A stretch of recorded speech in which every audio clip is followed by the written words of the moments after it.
All right, let's smash another chemistry question.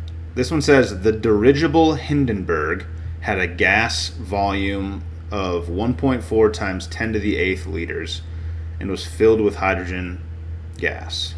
How much energy was released when the hydrogen completely burned to form gaseous water? Assume that it was filled to a pressure of 1 atmosphere and at 0 degrees Celsius, so standard temperature and pressure. The heat of formation of gaseous water steam is negative 242 kilojoules per mole. All right, so let's run out the chemical formula of what's happening here. So we've got hydrogen, and it's burning, so there must be oxygen present, and that's forming water. So we've got to balance this equation.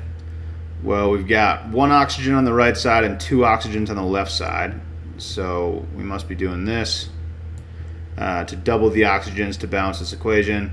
And if we've got now all of a sudden we've got 4 hydrogens on the right side of the equation, so we have to have 4 hydrogens on the left side of the equation.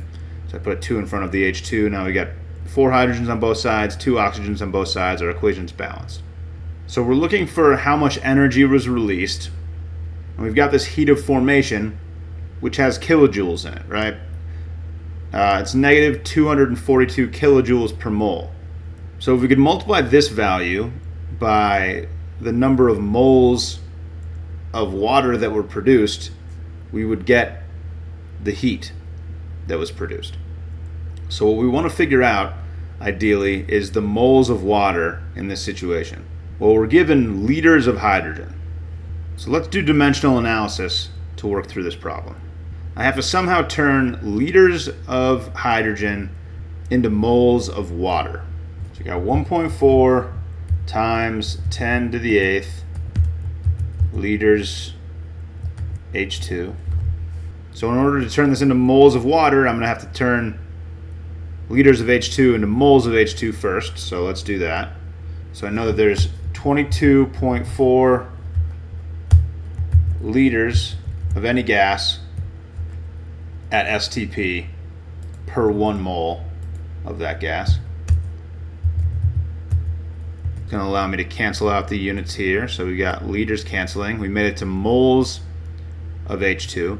But again, we want moles of H2O, so I'm going to use the mole ratio from our balanced equation here to get into moles of H2O. So we got 2 moles of hydrogen for every 2 moles of water. Again, units canceling. And now we're in moles of H2O. And finally, we can use our heat of formation to cancel out those moles and get us to kilojoules. So we got negative 242 kilojoules for every 1 mole of H2O. All we have left to do is run this calculation. We multiply the numbers on the top, divide by the numbers on the bottom. That's going to give us negative 1.5 times 10 to the 9th kilojoules. And that's our answer.